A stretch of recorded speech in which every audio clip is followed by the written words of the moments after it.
Even though Vince Leone is my second favorite character in the Fire Country universe, I've never experienced a period of time in which he was alive. Okay, to be fair, I suppose I did experience that 2 hours that A Change in the Wind and I'd Do It Again were on, when nobody knew that he was going to die. But as soon as those episodes dropped, there was an exclusive interview with, I think, Tia or Stephanie, where they revealed that 2 characters were going to die or otherwise be written off. We knew that one of them was Gabriella, and with Sheriff Country soon to premiere in the fall, it seemed unlikely it was Sharon, and as much as I like to believe that Jake would indeed be moving to Butte, I think that we all knew deep down that the character who was going to die was Vince. In the preceding week after I watched A Change in the Wind and I Do It Again, I had the fortune of being able to binge the entire series, which was 52 episodes at that time. As I watched the show, it became more and more clear to me that they had clearly built up to Vince's death. Maybe this just comes down to the difference between serialized television and procedural type shows, but Vince's request that Bodhi put him in a nursing home felt like too big of a character moment to be a throwaway line. Likewise, Vince telling Jake, "I'm not dead yet," not calming Jake's quest to be battalion chief, feels like a clear hint that Vince would die soon. But it's not the little references to Vince's ultimate demise that I find most interesting. Frankly, if it were, then this essay wouldn't be coming out until season 3. But in a very odd way for television shows, since most of them never have a guaranteed next season, Season 1 does a very weirdly good job of foreshadowing Vince's death in a way that I'm not sure any other series would care to. I said this last week, but I am a huge literature person. Not classic literature, mind you. I find that stuff kind of boring. But I love to read books and pull out symbolism and allegories to see the subtle foreshadowing and the not-so-subtle messaging the author puts into the book. So I thought that with this essay series about to wrap up, that we would dip our toes into looking at 5 episodes in season 1 that clearly seem to foreshadow Vince's death, years before anyone ever thought that could be on the table. The 5 episodes of concern for us are Where There's Smoke, Work Don't Worry, Happy to Help, Bad Guy, and Backfire.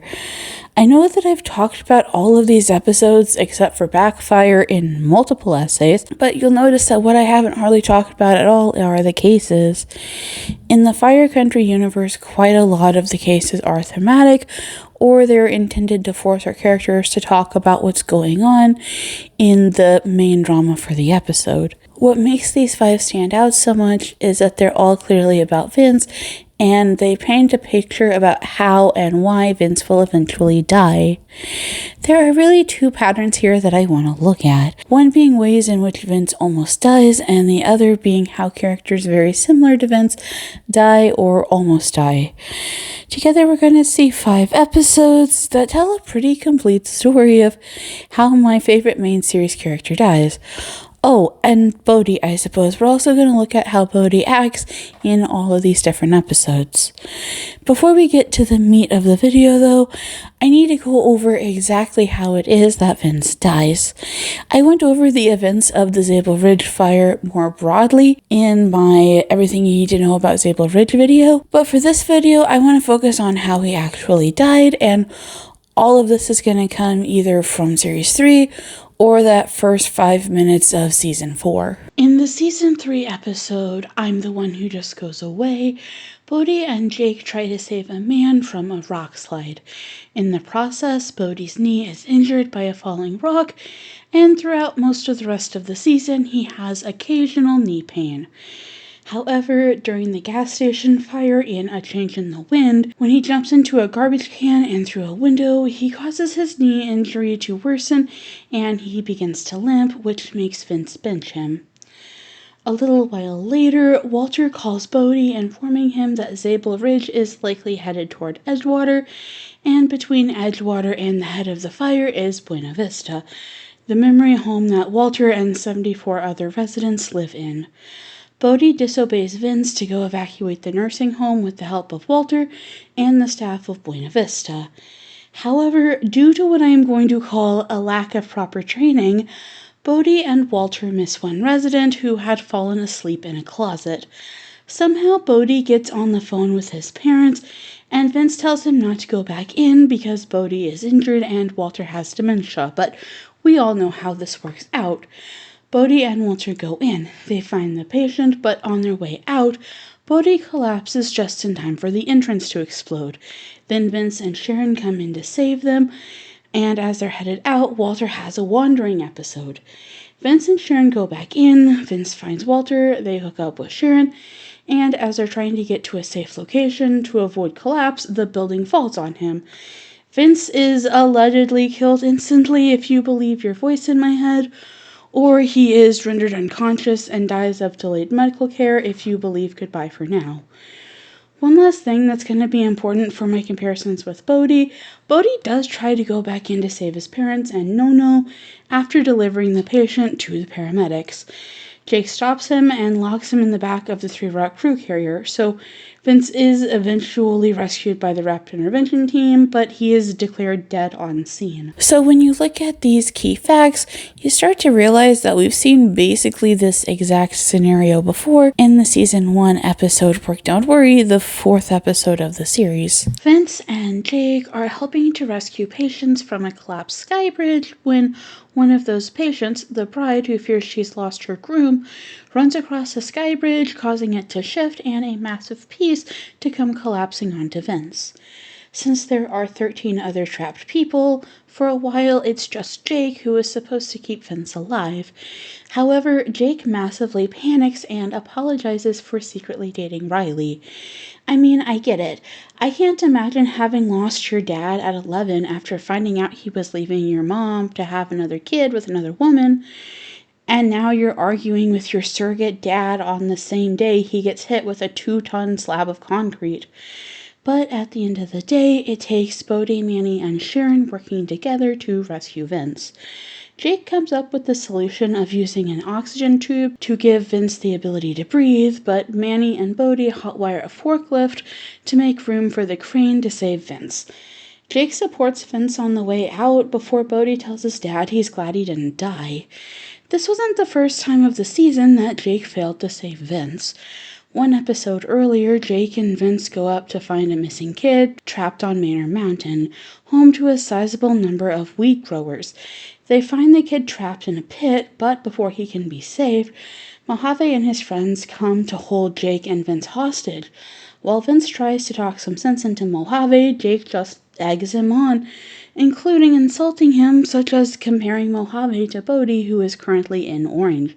Bodhi starts to talk Mojave down, but Manny calls an audible to ask Vince about sending up a fire signal. When they do it, Mojave gets incredibly pissed off, and it's only mere minutes until the sheriff's office is right on them, which causes even more stress for Mojave.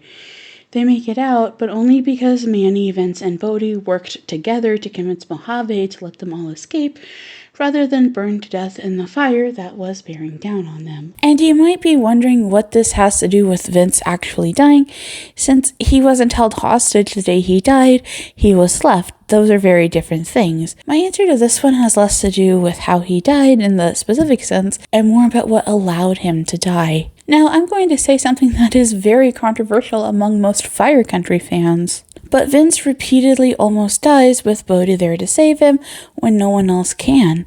It's easy to look at the first 5 minutes of Goodbye for Now and say, no, Jake was right. Bodhi was too emotional and shouldn't have gone back into the nursing home to save his dad. However, we've just seen 2 different occasions where Vince would have very likely died if not for Bodhi's intervention. But the night Vince died, Bodhi wasn't allowed in, and whether you argue it was because of his injury, his panic reaction to his parents potentially dying, or Jake's ego to prove himself more important than Bodhi, it doesn't matter. Bodhi was restrained and Vince died. I think it's about time that we talk about a certain season 1 episode that I have talked about to death. Give me one more time to talk about Bad Guy, though. I promise it's relevant and I'll try to be quick. In the episode, Vince has a normal day when he is called on the scene of a brother and sister in a car accident that could result in one or both kids dying. While Gabriella calls the accident insane, Bodhi says it isn't the craziest accident he'd seen. Shortly thereafter, Eve checks to make sure he's okay and not being impacted by memories of Riley's accident. But Bodhi isn't the one in danger, it's Vince. Throughout the episode, Vince tries over and over again to prioritize saving both, even if it increases the risk to the one that could easily be saved. Manny yells at him to stop risking 2 lives instead of saving 1, and Jake eventually comes in to override Vince. We talked about this in Vince's PTSD essay, but Bodhi is quite aware of his dad's mental health problems, and he demonstrates that early by bringing the problem up to Eve and Jake. When it comes to dealing with his dad, Bodhi doesn't say, "You are having flashbacks, you should leave." Instead, he basically says, "I know you don't want to repeat what happened when Riley died, but that might not be an option here. Remember how you had to lash out at someone the night Riley died? This family's gonna need someone to lash out at. But it'll be us for not saving their son." He says that exploding is a part of losing a family member, but when Vince gets yelled at by the family, he'll be able to understand the emotion someone is trying to deal with instead of taking it personally. That's why this episode in particular is important. Negotiating with drug dealers and hot wiring forklifts are a skill issue. But in this specific instance, it relied on Bodhi understanding exactly why Vince was willing to risk his life. Bodhi is able to meet his dad where he was and pull him out of it. But that doesn't happen in I'd Do It Again. Bodhi somehow has no idea that Walter is abusive. He can't connect Walter telling him to disobey Vince's orders to the general abusive behavior we've seen from Walter in front of Bodhi. So Bodhi can't see that Vince is about to sacrifice himself to save his abuser. Instead of pointing out that Vince is going back into a locked building on a fire, hoping that he can pull out a potentially combative, potentially disoriented dementia patient from a burning building with a bunch of locked doors, Bodhi is like, "Oh no, my no." But there are even better examples than Bad Guy that try to give us parallels between rescue victims and the characters. Actually, there are 2 of them, one in Backfire and one in Happy to Help. Both Santino in Backfire and Wes Brooks in Happy to Help act as sort of mirrors to Vince. We can see the ways that they are like him and how their choices impact their fate and what it says about him as a character. I want to go over Backfire first because really that was the first mirror that I recognized. The crew are called out to deal with the scene of a winery fire that was actually a controlled burn started by Faye and her people at Nozzle. The idea was to burn away the brush from the winery to keep it from catching fire, but it grew into a larger wildfire, and Nozzle tries to trim trees that fall onto a power line, causing an explosion and somehow a bigger fire. All the stuff that we talked about last week. But what we didn't talk about is that while this is going on, we also have a family of victims, Santino and his kids. The Santino family has been working at this unnamed winery for 3 generations, or 4 if you consider Santino's kids. Santino is notably an Italian last name, and we never get the first name for him, though all of his kids have names on IMDb. This serves as a reminder that Santino is a man who cares about his family's legacy. Or does he? As his kids point out over and over again, the winery is someone else's legacy. They just take care of it. They have a small house on the property that Santino is 110% willing to let burn as long as he saves the winery. But it's not just Santino prioritizing the winery. For a little while, it's everyone else too. Even Vince and Sharon are supposed to be prioritizing the winery, but eventually Vince is just like, why are we protecting some rich people's shit when the company they hired started this problem and the worker and his family are about to lose their home? They aren't the only ones who think this way, as Lonigan, Troy, and Beck all head off to fight the fire at Santino's place, with Bodhi and Freddie running off to help them do it. By the end of the episode, Cal Fire rallies, and in very stereotypical Fire Country fashion, rain comes down from the heavens, and then we get a stereotypical happily ever after. Santino's kids were eventually able to talk their dad out of losing everything the family owns to protect the winery, but they were only able to do that because they understood, at least as far as we can tell, what their dad was protecting. Sure, some of the family pride came from being caretakers of the winery, but really the winery belongs to the owners, not the family running it. When Santino's son is trapped, he tries to save him, but in the end it's Bodhi and Freddie who actually do. But Vince doesn't get the chance to be talked out of risking everything. As far as Bodhi understands it, even as recently as Sometimes the Chaos Wins, his family are honorable firefighters. There is no past history of terrible abuse, and leaving someone behind isn't what they do. He has no idea that his dad is making the same type of fatalistic choice that he made on the bridge. It's what Leones do for each other. They find the fix. But, well, this, and in general most thematic mirrors, is something that we, the audience, sees while the characters have no clue. But we do get one episode in Fire Country where a character does see themselves in the mirror, and that's Happy to Help. I generally think of this episode as the one where Manny steals the watch and Sharon unknowingly covers for him. But for our purposes, just like all of the other episodes that we've talked about today, I want to focus in on the rescue. The team has been called in to evacuate a local brewery from a CO leak. As we all know, carbon monoxide is an odorless, tasteless gas, but extremely poisonous. While evacuating, they run across Wes Brooks, a guy about Vince's age who had kids who played Little League. I would say it is implied to be a boy and a girl, just like Bodhi and Riley, since Vince mentions that both his kids beat Wes Brooks' kids. This is the only episode in the set of 5 where Bodhi isn't on the rescue. He's off being accused of stealing a watch and having Sharon cover for him.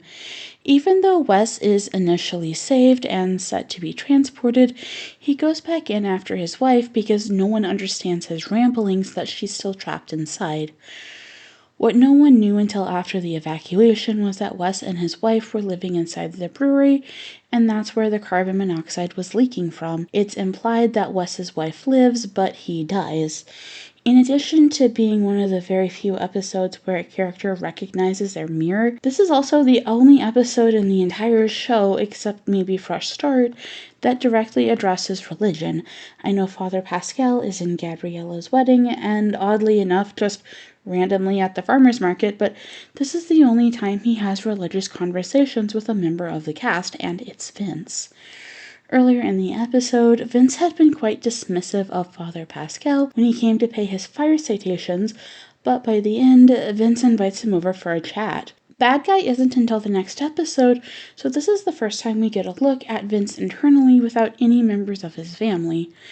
Vince said that it was hard to watch Wes Brooks die, identifying him as a good man, afraid of telling anybody what was going wrong. Father Pascal identifies it as a problem of pride, but Vince said he doesn't have much pride left and all he does is fall. I usually consider this one of those sadder on rewatch scenes. Sappy as I may be, when I think about season 2 and 3, Vince still has a lot further that he would fall. I mean, just count up what Vince was going through at the time of his death.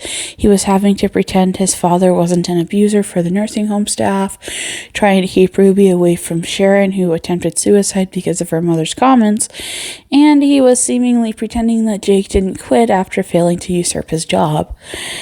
The more important of these admittedly being Walter, because if the pattern we read from the other episodes is correct, Bodhi may have been able to stop Vince, but Bodhi never knew, and there wasn't time for Sharon to explain 45 plus years of abuse to Bodhi while also convincing Vince to live. So Vince goes back in after his abuser and he dies. And this really is the heart of what I wanted to do with this essay series. You see, if this was Breaking Bad or Game of Thrones or The Pit, someone would have undoubtedly brought up all this symbolism before now. They would have traced back the elements in season 1 to say, holy shit, guys, everything we needed to know about Vince's death was literally right in front of our eyes the entire time. But that didn't happen. And why? I think it's because sometimes we sort stories into those worthy of critique and those worthy of analysis. People get sensitive when you critique stories that they've deemed worthy of analysis, and they make fun of you for analyzing shows that they have deemed worthy of critique. I think it's sometimes a problem in our media analysis landscape. If you made an hour-long video about Dumbledore creating a Horcrux, that's socially acceptable, but spending an hour tracing Walter Leone's abuse of his sons throughout the first 3 seasons of the show, well, that somehow is unacceptable. I'm fairly certain that I knew about Fire Country for at least a year before I watched it, because it's one of my mom's favorite evening TV shows, and she is very serious about her network TV. But it wasn't until I watched the show and fell in love with it that I understood that network TV can be something more than case of the week. Every episode could have meaning and character arcs that could exist outside of brief mentions and connecting scenes. When I look back at my list of favorite procedural shows and I exclude Law & Order SVU, I'm left with 4 shows: Monk, Psych, House, and The Good Doctor, who all did this to some level. Of course, back when Monk was airing in 2002 to 2009, we were still at the height of syndication. I actually think that Monk is still syndicated on some channel out there, but House, Psych, and The Good Doctor were all shows that openly thrived on long-form storytelling. The cases gave our characters something to do other than sit in the character drama the way that a more traditional serialized show like Breaking Bad, House of Cards, or Hannibal would do. Do I think this video series is going to rocket Fire Country to top 10 levels of fame? No, absolutely not. But maybe that's a good thing. Fire Country is a show that has a lot of strong women and sensitive men. Those types of characters don't usually fare well in analysis media, and I don't think that we need to have another rant about misogyny today, but I do hope that what I've done with this series is give each of their characters their due, allow the characters to exist without judging them or calling them villains. If you're a Fire Country fan, I hope this series encouraged you to engage more with the media, and if you're not a Fire Country fan, I hope I encouraged you to give this little firefighting procedural about convicts and redemption a watch. If you are a former fan who felt dissatisfied with Season 1's ending, or even Season 3's ending, I hope I inspired you to give this show about redemption a second chance of its own. Well, with that sign-off, that means it is officially the end of everything that I have in my brain for Fire Country Season 1 for now. I'm sure that by the time the show is finished, I will have way more to get into. I hope you guys enjoy this very long series, or if you are watching this after the fact, I hope you enjoyed your very long video essay that was broken up into 25 chunks that you had to watch an ad in between. I guess I'm just going to sign off by saying I hope the series has inspired you to appreciate and dissect media, no matter what people say about the medium that it's in.